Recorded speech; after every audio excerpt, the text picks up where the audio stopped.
আজকে আমরা নেক্সট টপিকের দিকে যাচ্ছি, নতুন একটা চ্যাপ্টার যেটা পলিনোমিয়াল। তোমাদের গতদিন সুবাহু স্যার ওই চ্যাপ্টারটা শেষ করে দিয়েছে। স্যার খুব ভালোই বুঝিয়েছে তোমাদেরকে। স্যার আরেকটা কথা বলে রেখেছে যে এই বছরে হয়তোবা টিবিএসসি বোর্ডের জন্য এমসিকিউ কোয়েশ্চেন হতে পারে টার্ম 1 টার্ম 2 হিসাবে, যেটা অলরেডি সিবিএসসি ঘোষণা করে দিয়েছে। তো সেই হিসাবে যদি এটা ত্রিপুরা বোর্ডেও ঘোষণা চলে আসে অফিসিয়ালি, তাহলে সেই হিসাবে আমরা কিছু এমসিকিউ এর কোয়েশ্চেন প্যাটার্ন কি করে হতে পারে, কি করে এগুলো সলভ করা যায়, সেগুলো নিয়ে আমরা পরে চ্যাপ্টার ওয়াইজ ডিসকাশন সেরে নেব। তো আজকে আমরা চলে যাই নেক্সট টপিকের দিকে, যেটা হচ্ছে পলিনোমিয়াল বা বহুপদ রাশি।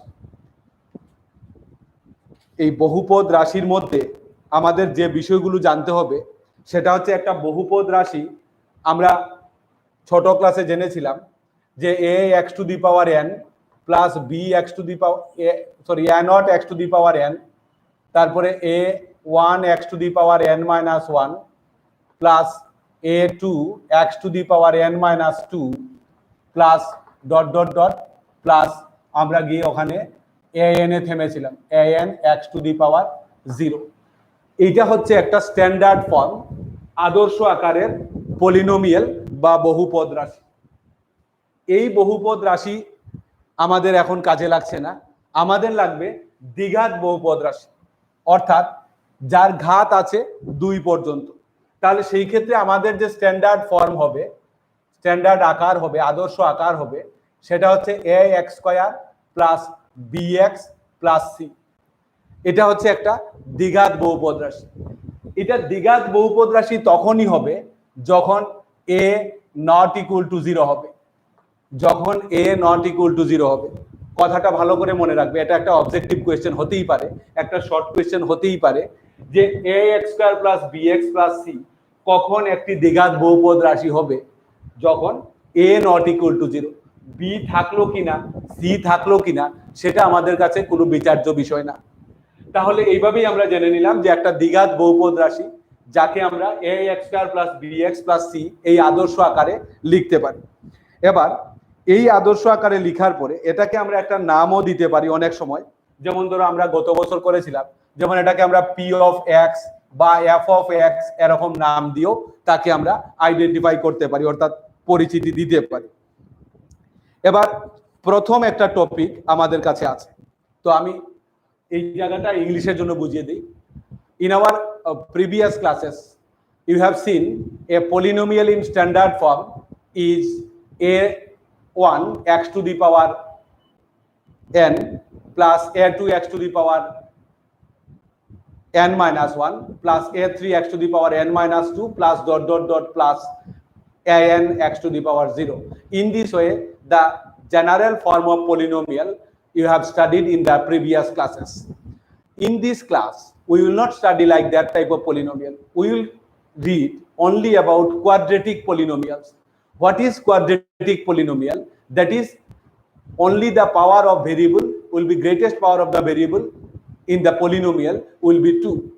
So for that, if we look at this is a quadratic polynomial as ax square plus bx plus c, and this is the standard form of quadratic polynomial. This will be a quadratic polynomial if a not equal to 0. If a equal to 0, then it will never be a quadratic polynomial. This should be clear to you. This type of question may remain in the exam. When this will be a quadratic polynomial, you have to write the answer when a not equal to 0. Once again, sometime you have seen that in previous class, that is in class 9, that this type of polynomial is indicated as p of x equal to this or f of x equal to this. This also we can write. So we have one exercise, that is first exercise, exercise 2.1. So for this you just look at this. এখন দেখো তোমরা কি দেখবে, আমাদের কাছে কিছু question থাকতে পারে, শর্ট কোয়েশ্চেন, যেখানে আমরা x অ্যাক্সিস y অ্যাক্সিস এগুলো করে নেব। এবার আমাদের এতদিন পর্যন্ত আমরা বিভিন্ন রকম সরল রেখার গ্রাফ করেছি, অর্থাৎ ax plus by plus c equal to 0 আকারের গ্রাফ আমরা করেছি। এবার আমাদের যদি বক্ররেখার গ্রাফ হয় তাও আমরা করতে পারবো। তো ধরো একটা কোয়াড্রেটিক বা দ্বিঘাত যে সমীকরণ পলিনোমিয়ালটা আমরা পেলাম, দ্বিঘাত বহুপদ রাশি, সেটার যে গ্রাফটা হবে সেটা কিন্তু অবশ্যই সরল রেখার হবে না, এটা একটা বক্ররেখার গ্রাফ হবে। ধরো গ্রাফটা আমার কাছে এরকম ভাবে গেল, তো এই যে এরকম ভাবে যে গ্রাফটা গেল সেটা এদিক থেকে এদিকে ইনফাইনাইট পর্যন্ত থাকবে। এই যে গ্রাফটা হলো, গ্রাফটাকে আমরা লক্ষ্য করছি এক্স অ্যাক্সিসকে, এক্স অক্ষকে সে দুটো জায়গায় ছেদ করছে। গ্রাফটাকে আমরা লক্ষ্য করছি সে এক্স অক্ষকে দুটো জায়গায় ছেদ করছে। আমরা এখানে X X dash, Y Y dash এগুলো লিখে নিলাম, মাঝখানে ও দিলাম, যেটা আমাদের ন্যাচারাল মেথড, আমরা যেটা জানি এক্স অক্ষ ওয়াই অক্ষ কি করে ড্র করতে হয় সেটা করলাম। এবং একটা বক্ররেখার গ্রাফ যেটা এদিকে চলে গেছে, কিন্তু সে এক্স অক্ষকে দুটো জায়গায় ছেদ করেছে। তাহলে আমাদের এখান থেকে একটা জিনিস শিখতে হবে যে ওই যে দ্বিঘাত রাশিটা তার এক্স এর কয়টা মান থাকবে, অর্থাৎ তার কয়টা শূন্য থাকবে। সেই শূন্যের সংখ্যা আমরা এখান থেকে বলতে পারি যে যেহেতু সে এক্স অক্ষকে দুটো বিন্দুতে ছেদ করেছে, তার মানে ওই বহুপদ রাশির দুটো শূন্য থাকবে। অন্যদিকে আমরা বলতে পারি যে কার দুটো শূন্য থাকবে, যে দ্বিঘাত সমীকরণ বা যে দ্বিঘাত রাশি হবে সেই দ্বিঘাত রাশির ক্ষেত্রে দুটো শূন্য থাকবে। তাহলে দ্বিঘাত রাশি যেগুলো হবে সেগুলো অবশ্যই এক্স অক্ষকে দুটো বিন্দুতে ছেদ করবে, এটা পরিষ্কার হয়ে যাচ্ছে। তাহলে যদি এখানে তিনটা বিন্দুতে ছেদ করে তাহলে সেই রাশিটা ত্রিঘাত রাশি হবে, কারণ তার তিনটা শূন্য পাওয়া যাবে। যদি সে চারটা জায়গাতে ছেদ করে তাহলে সে চারটা মান দেবে, অর্থাৎ এটা চতুর্ঘাত থাকবে, চারটা ঘাত থাকবে তার মধ্যে। তো এই জায়গা থেকে আমরা কিন্তু একটা জায়গা ক্লিয়ার হলাম যে এক্স অক্ষের উপরে যে জায়গাতে বক্ররেখাটা বা গ্রাফটা বা লেখচিত্রটা ছেদ করলো সেটাই হচ্ছে তার জিরোর সংখ্যা। যতটা বিন্দুতে সে ছেদ করবে সেই সংখ্যাটাই হবে ওই বহুপদ রাশির শূন্যের সংখ্যা। For English medium students, just you see, in the previous classes we have calculated the graph only for the straight lines, that is ax plus by plus c equal to 0 form. First time here you are getting that you can draw graph on curved line also. When it will be a curved line, if that is not a linear equation or linear expression, then it will be a curved line. So suppose that when we are drawing one graph of a quadratic equation or any curve, then suppose that this curve is intersecting that x-axis at two different points, two unique points. That time we may conclude here that the polynomial, the quadratic polynomial has two zeros, if the curve intersect x-axis at 3 points, then we will say that the polynomial has 3 zeros. That time the polynomial will be a cubic polynomial, it will not be a quadratic one. So in this way it is very clear to you that how many points we will get a curve intersecting the x-axis, that number of points is equal to the number of zeros of the given polynomial. তো এরকম question তোমাদের কাছে থাকতে পারে যে এরকম একটা curve দিয়ে দিল, গ্রাফ দিয়ে দিল, বললো যে কয়টা শূন্য আছে এই রেখাটার মধ্যে দেখাও, তাহলে তুমি এরকম বলবে যে এখানে দুটো শূন্য রয়েছে। যদি এখানে মনে করো তিনটা শূন্য থাকে, যদি মনে করো এটাই আমি যদি আরেকটু বাড়িয়ে দিই, এটাকে যদি এরকম নিয়ে নেওয়া যায় তাহলে তিনটা জায়গায় সে ছেদ করছে, তার মানে তার তিনটা শূন্য থাকছে। পাশাপাশি ভাবে আরেকটা জিনিস কিন্তু খেয়াল রাখতে হবে, আমরা অনেক সময় ভুলে যাই, গিয়ে অনেক কিছুই আমরা ভুলে যাই, এটাও আমরা ভুলে যাই যে আমি কথাগুলো কিন্তু বলেছি যে শুধুমাত্র এক্স অক্ষকে যে জায়গাগুলোতে ছেদ করবে, আমি কিন্তু ওয়াই অক্ষের বক্তব্য রাখিনি। এখন দীর্ঘদিন যখন আমরা প্র্যাকটিস করি না কোনো কিছু, তখন আমাদের কানে বাজতে থাকে যে যেখানে ছেদ করবে সেখানে, তো যেখানে ছেদ করবে হিসাবে তো এখানে করেছে, এখানে করেছে, এখানে করেছে, এখানে করেছে, তাহলে আমরা কিন্তু চারটা জায়গা পেয়ে যেতে পারি। মনে রাখবে ওয়াই অক্ষের উপরে যেখানেই সে ছেদ করুক না কেন, যত জায়গাতেই সে ছেদ করুক না কেন, আমাদের কিচ্ছু যায় আসে না, আমরা তার শূন্য এখান থেকে কিছুই বলতে পারবো না। যেমন আমি আরেকটা এক্সাম্পল দিয়ে তোমাকে দেখাই, যেমন ধরো এখানে একটা কার্ভ এরকম চলে গেল, এটাতে কিন্তু আমাদের কোনো শূন্য নেই। কেন নেই? কারণ এই জায়গাটা কোনোভাবেই এসে এক্স অক্ষের উপরে ছেদ করেনি, যেহেতু করেনি তার মানে এটা এখানে তার কোনো শূন্য নেই। এই কথাগুলো মাথায় রাখতে হবে।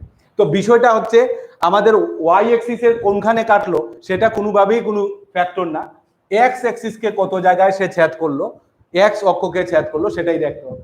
For English medium students sometimes we are making the mistake, we are forgetting actually, because why we are forgetting, we are just practicing, several days later we are practicing, not continuously we are practicing. So what the sentence I told now, I told only about where the curve will intersect the x-axis, how many points on x-axis it will get, that will be the number of zeros of the polynomial. But sometime we will forget, we will remember only this, that how many points we will get by where it is intersecting, that are the zeros. So there we are getting 1 point here also coming, that is on y-axis.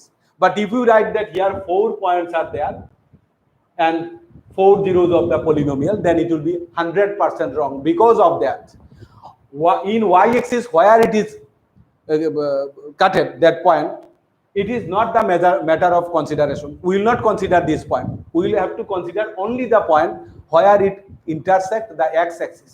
That is the important point to remember. Now you see, এবার আমরা next বিষয়ের দিকে যাচ্ছি। আমাদের কাছে একটা আদর্শ আকারের বহুপদ রাশি আমরা নেব, একটা আদর্শ আকারের বহুপদ রাশি আমরা নিচ্ছি, ax square plus bx plus c। এখানে আমরা লক্ষ্য করছি x স্কয়ারের সহগ হচ্ছে a, x এর সহগ হচ্ছে b এবং ধ্রুবক পদটা হচ্ছে c। তাহলে এখানে যে শূন্য পাওয়া যাবে, আমরা তো জেনে গেছি যে দুটো শূন্য পাওয়া যাবে, সে শূন্য দুটোকে আমরা আলফা এবং বিটা ধরলাম আমরা আলফা এবং বিটা। তাহলে এই শূন্য দুটোর যে যোগফল হবে সেটা আমরা সংক্ষেপে জানবো এখান থেকে, মাইনাস বি বাই এ। অর্থাৎ বিষয়টাকে যদি আমরা এরকম বলি যে মাইনাস এক্স এর সহগ বাই এক্স স্কয়ার এর সহগ, তাহলে শূন্যদ্বয়ের যোগফলের সাথে সহগের সম্পর্ক আমরা পেয়ে গেলাম। অর্থাৎ বিটা হচ্ছে এক্স এর সহগ, এ হচ্ছে এক্স স্কয়ারের সহগ, সামনে একটা মাইনাস থাকবে। যদি এটা এই আকারের হয় পলিনোমিয়ালটা বা বহুপদ রাশিটা, সেই ক্ষেত্রে শূন্যদ্বয়ের যোগফল ইকুয়াল টু হবে মাইনাস এক্স এর সহগ বাই এক্স স্কয়ারের সহগ। আমরা আবার জানতে পারি শূন্যদ্বয়ের গুণফল হবে C by A. C by A মানে কি? ধ্রুবক পদ বাই এক্স স্কয়ারের সহগ। আমরা লিখতে পারি ধ্রুবক পদ বাই এক্স স্কয়ারের সহগ, আমরা এগুলো লিখতে পারি। For English medium students, now we look at this. We can see this is the standard form of quadratic polynomial ax square plus bx plus c, where a is the coefficient of x square, b is the coefficient of x, and c is the constant term. We know that in a quadratic polynomial only 2 zeros will remain there depending on the degree of the polynomial. If it is 3, then there will be 3 zeros. So it is 2, so only 2 zeros will be there. So let the 2 zeros are alpha and beta. It is our assumption, we can assume this. Then you see one important concept we are getting here. Then sum of the zeros, that is alpha plus beta, is equal to minus b by a, we can write. And that can be written as minus coefficient of x by coefficient of x square. So this is the relation getting now, sum of the zeros equal to minus coefficient of x by coefficient of x square. That should be very clear to you, it should be remembered. After that you see, we can find out here product of 2 zeros. What is here? That is alpha and beta. That can be written as c by a. What is c by a? That is constant term by coefficient of x square. So it is also needed to remember what is the relation of product and the coefficient, that is constant term by coefficient of x square. These will be valuable. Next time you will have to calculate for this one.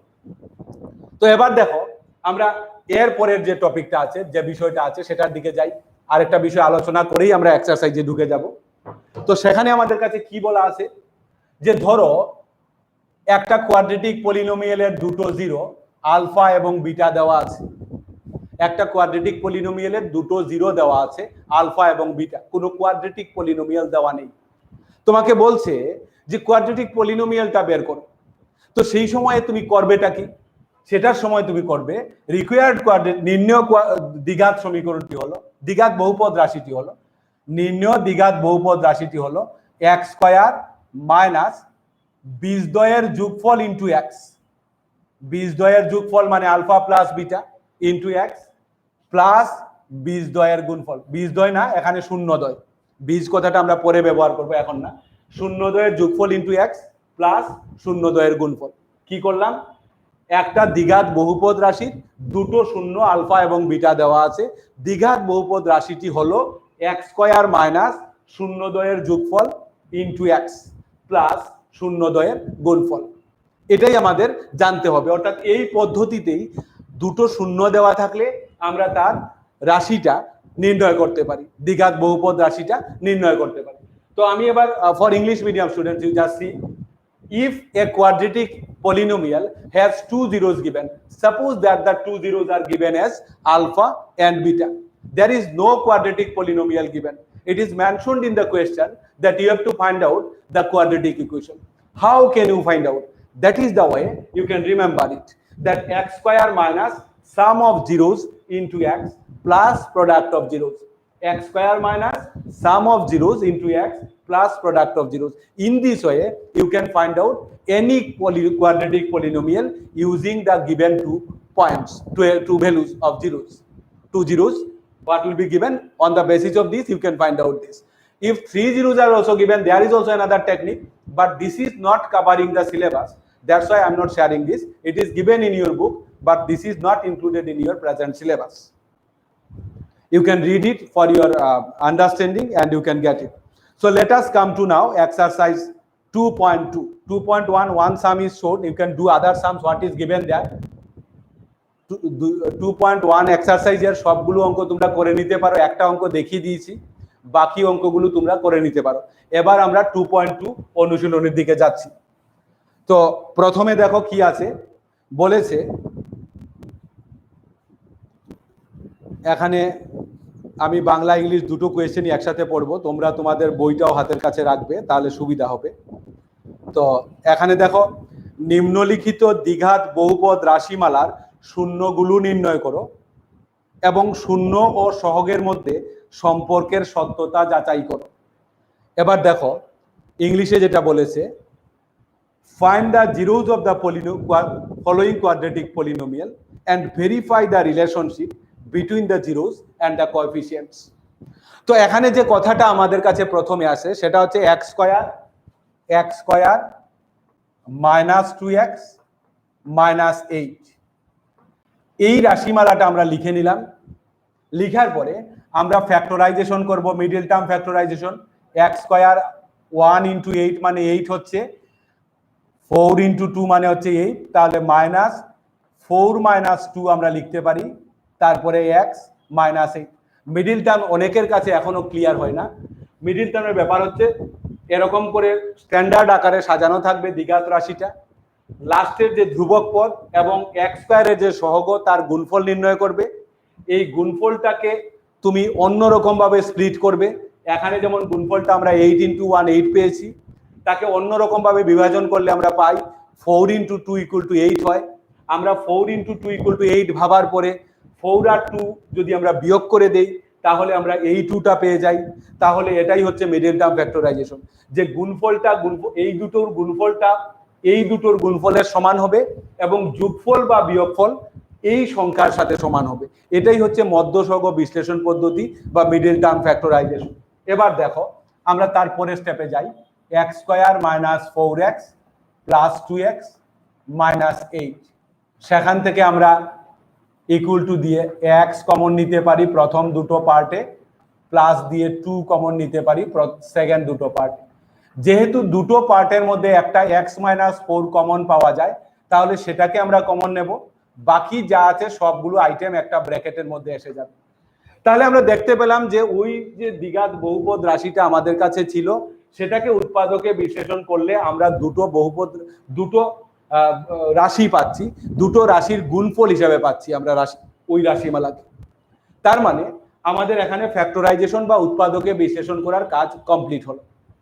For English medium students, what is the question given here? You see x square minus 2x minus 8. At first we have to do the middle term factorization. How the middle term factorization we have to do? Some students are yet making the mistake. We have to write the given polynomial in the standard form. It is given in standard form. So at first we have to multiply the constant term with the coefficient of x square. After getting this, we are getting here 8 into 1. So we have to split this result in another way. That is 4 into 2 also equal to 8. So that can be split as 4 minus 2. Yes, because when we are subtracting 2 from 4, we are getting these 2. And when we are multiplying 4 and 2, we are getting this product. That is the product of constant and that coefficient of x square. That's why it is the way of middle term factorization. After that, you have to remove the bracket. When you are removing the bracket, look at the sign here.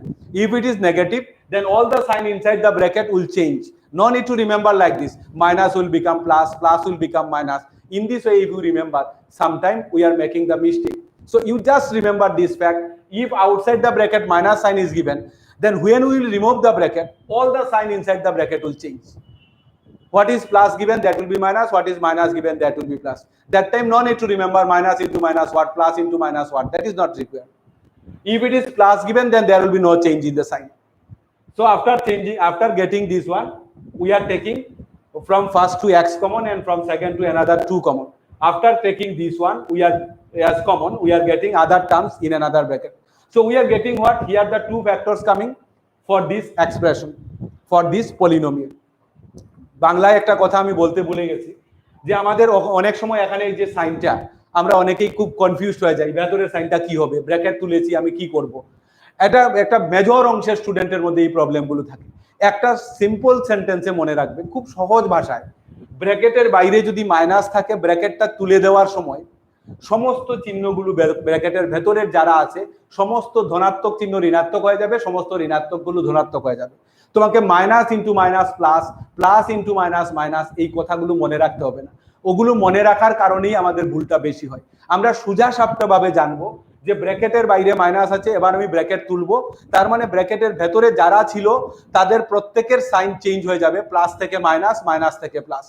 আর যদি এখানে plus থাকে, bracket তুললে পরে সাইনের কোনো পরিবর্তন হবে না, যা আছে সেটাই বসে যাবে। এইভাবে মনে রাখলে দেখবে খুব সহজভাবে তুমি এইগুলো আর ভুল করবে না।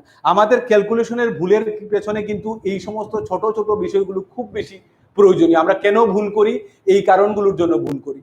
আমরা নামতার টেবিল খুব বেশি মুখস্থ করি না, তার জন্য আমরা নামতা পারি না। গুণের নামতাগুলো খুব দরকার পড়ে, আমরা সেগুলো সবসময় করতে পারি না, যার জন্য আমাদের কোনো সময় পাশে লিখে করতে হয়, নয়তো পাশে যে বসে আছে তার কপি দেখে লিখতে হয়।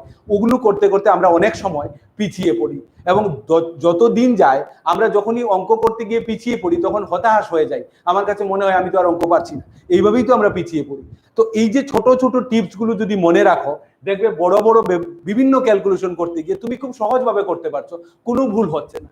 তো এটা একটা টিপস আজকে দিলাম, যে কি করে আমরা মাইনাস সাইনের যে সমস্যাটা সেটা থেকে আমরা সেই প্রবলেম থেকে আমরা দূরে থাকতে পারি, সেই হচ্ছে একটা টিপস। তো এখানে হয়ে গেল। এবার আমরা যখন ক্লাস 9-এ পড়েছিলাম তখন আমরা বলেছিলাম যে এক্স এর শূন্য কি করে আসে, যে আমরা তখন মনে মনে এক্স মাইনাস 4 ইকুয়াল টু 0 ধরেছি, তো এক্স এর মানটা 4 পাওয়া গেছে।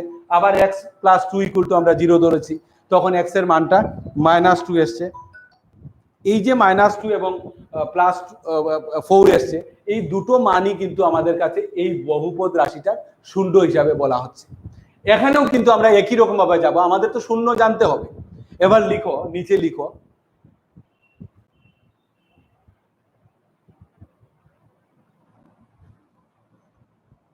প্রদত্ত দ্বিঘাত বহুপদ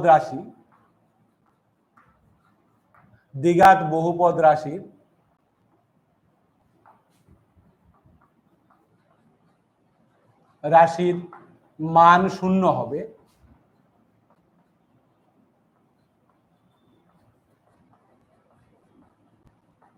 যদি x minus 4 equal to 0 হয়,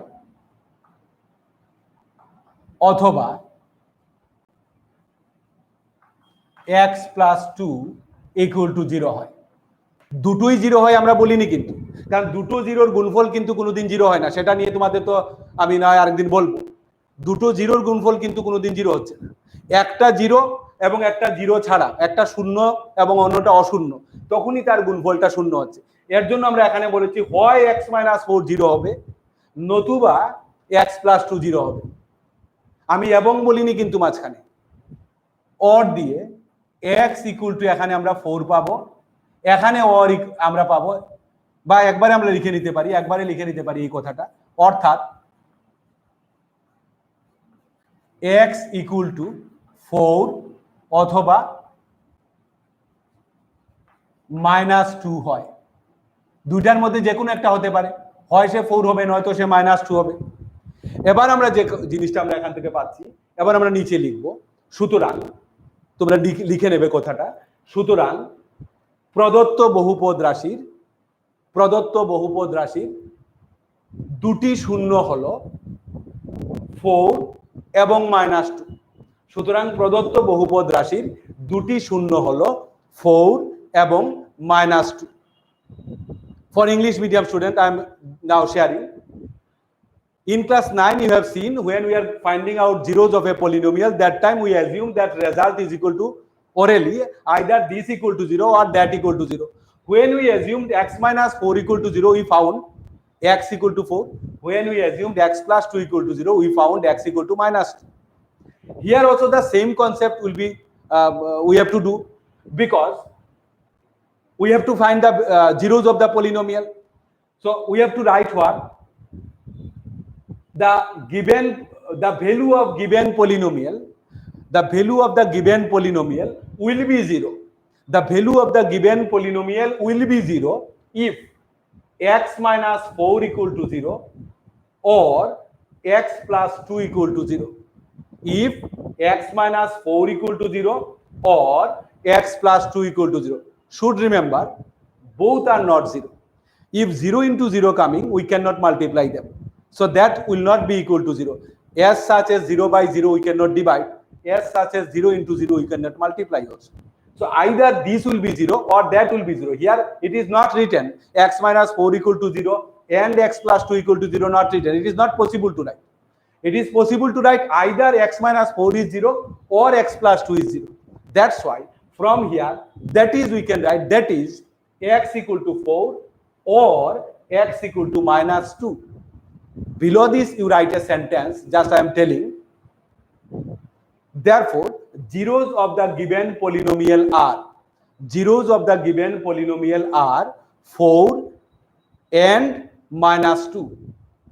Zeros of the given polynomial are 4 and minus 2. There you have to write 4 and minus 2. It is not 4 or minus 2. Both are the zeros. 4 and minus 2. But when we are getting the value, that time we must have to write either this equal to 0 or that equal to 0. So it is found. এবার দেখো আমাদের next যে পার্টটা আছে, সেই পার্টের মধ্যে আমরা কি দেখব, আমাদের এবার শূন্য এবং সহগের মধ্যে সম্পর্ক নিতে বলেছে। তো আমরা এবার লিখব শূন্যদ্বয়ের যোগফল। আমরা লিখব শূন্যদ্বয়ের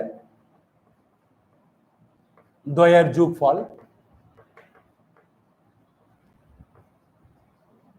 ইকুয়াল টু হবে, আমাদের কাছে কি আছে, আমাদের কাছে আছে 4, তারপরে আছে প্লাস মাইনাস 2। যেহেতু যোগফল বলেছি আমরা যোগ করছি, 4 এর সাথে মাইনাস 2 যোগ করছি, পরে আমরা ব্র্যাকেট তুলবো, কিন্তু আমাদের তো যোগ করতে হবে। তো আমরা এখানে পাচ্ছি 4 মাইনাস 2 ইকুয়াল টু পাচ্ছি 2। এবার একটা ইম্পর্টেন্ট বিষয় তোমাদের সাথে একটু আগে শেয়ার করেছিলাম, যে আমরা বলেছিলাম যে শূন্যদ্বয়ের যোগফল ইকুয়াল টু হবে মাইনাস এক্স এর সহগ বাই এক্স স্কয়ারের সহগ। তাহলে এবার প্রশ্নের দিকে যেতে হবে। প্রশ্নে আমাদের কি ছিল, যে এটা ছিল প্রশ্ন, x square minus 2x minus 8, এটা ছিল প্রশ্ন। তাহলে এক্স এর সহগটা কত ছিল, মাইনাস 2, এক্স স্কয়ারের সহগটা কত ছিল এখানে 1। তাহলে আমরা ওই জিনিসগুলো এখানে লিখবো, উপরে লিখবো মাইনাস 2, নিচে লিখবো 1। তাহলে এখানে এক্সট্রা একটা মাইনাস সাইন বসে গেছে, তাহলে আমরা এখানে একটা মাইনাস দিয়ে দেব। জাস্ট ওইটা দেখে বসিয়েছি, কিন্তু আমি এখান থেকে কিচ্ছু করিনি, এখানে আমার যা রেজাল্ট এসছে সেটা এসছে। এবার আমার সেই জিনিসটা জানা থাকতে হবে যে শূন্যদ্বয়ের যোগফল ইকুয়াল টু এক্স এর সহগ বাই এক্স স্কয়ারের সহগ। এক্স এর সহগ হচ্ছে এখানে -2 আর এক্স স্কয়ারের সহগ হচ্ছে এখানে 1। তো এই যে -2/1 আমি লিখে নিয়েছি এবং সেটাই আমি এখানে বসিয়েছি। এবার -2/1 লিখার পরে আমার ওখানে বিষয়টার ব্যালেন্স নষ্ট হয়ে যাচ্ছে, ওখানে +2 ছিল, তার জন্য আমাকে একটা মাইনাস সাইন এখানে দিতে হচ্ছে, কারণ -2/1 আসলে তো ইকুয়াল টু -2 হবে। তো এটার যদি ইকুয়াল টু এটা করতে হয় তাহলে একটা মাইনাস সাইন অবশ্যই দিতে হবে, সেই জন্য আমি ওখানে একটা মাইনাস সাইন এক্সট্রা হিসাবে দিয়েছি। তো এখান থেকে আমরা ভাষা দিয়ে লিখতে পারি এক্স এর সহগ বাই এক্স স্কয়ারের সহগ। অনেক সময় কি হয়, ছেলেমেয়েরা নার্ভাস হয়ে যায়, এখানে আসার পরে এই স্টেপটা লিখতে গিয়ে খুব বেশি কনফিউজড হয়ে যায়। একদম কনফিউশনের প্রয়োজন নেই, সোজা দেখে নেবে এখানে যা আছে তো আছেই, এখানে আর তুমি এগোবে না, এখানে যা আছে রয়ে গেছে। নেক্সট তুমি দেখবে তোমার ইকুয়েশন যে বহুপদ রাশিটা দেওয়া আছে সেখানে এক্স এর সহগ কি সেটা বসিয়ে দাও, তার এক্স স্কয়ারের সহগ কি তার নিচে বসিয়ে দাও। এবার দেখো এখানে সাইনের বিষয়ে কোনো পরিবর্তন হচ্ছে কিনা, বাকিগুলো কিন্তু মিলে যাবে, বাকি বিষয় মিলে যাবে, তুমি দেখবে সংখ্যাগুলো মিলে যাবে, ভাগ করলে বা বিয়োগ করলে মানে গুণ করলে যা হওয়ার কথা ছিল তা মিলে যাবে। কিন্তু একটা মাত্র সমস্যা আসতে পারে যে সাইনটা হয়তো নাও মিলতে পারে। যদি দেখো সাইনটা মিলছে না তখন একটা মাইনাস সাইন এখানে ইন্ট্রোডিউস করে ওখানে তুমি ওটাকে মিলিয়ে নেবে, এটাই হচ্ছে টেকনিক, মনে রাখা। এবার নিচে হবে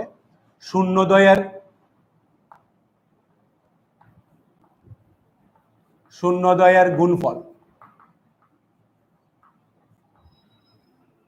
ইকুয়াল টু কি, ওই দুটো রেজাল্টকে আমরা গুণ করব, আমরা 4 × -2 দেব। একটা জায়গায় আরেকটা একটা টিপস বলি তোমাদেরকে, আমরা অনেক সময় গুণ করি সময় 4 × -2 ইন্টু চিহ্ন লিখে এরকম দিয়ে দিই। একটা কথা মনে রাখবে, দুটো চিহ্ন পাশাপাশি ভাবে উন্মুক্ত থাকতে পারে না, থাকলেই তোমার ভুল হবে, অঙ্কের ভুল হবে কম, তোমার ক্যালকুলেশন ভুল হবে। এর জন্য যখনই তুমি কোনো দুটো সাইন পাশাপাশি নিচ্ছ তখন অন্তত একটা সাইনকে ব্র্যাকেটের মধ্যে আনবে। সেই ক্ষেত্রে বুদ্ধিমান বা বুদ্ধিমতীরা তাই করবে, যেখানে মাইনাস সাইনটা থাকবে সেটাকেই ব্র্যাকেটে রাখবে, আর ইনটু চিহ্ন তো দিতে হয় না, এটা উচ্চারণে থাকে, তার জন্য এটা শুধুমাত্র ব্র্যাকেট দিলেই ইনটু বোঝায়। এখানে কিন্তু এইগুলোই ভুল হয় আমাদের, অনেক সময় আমরা মাইনাসটা কোথায় বসাবো খুঁজে পাই না, আমরা মাইনাসটা যেখানে সেখানে বসিয়ে দিই, পরে দেখা যায় যেটা 4 × -2 না হয়ে 4 - 2 হয়ে গেছে, কারণ আমি তো 4 × -2 এরকম লিখতে পারি, পরে আমি দেখলাম যে এখানে ইনটু টিনটু নেই, এটা তো 4 - 2 বাস হয়ে গেল।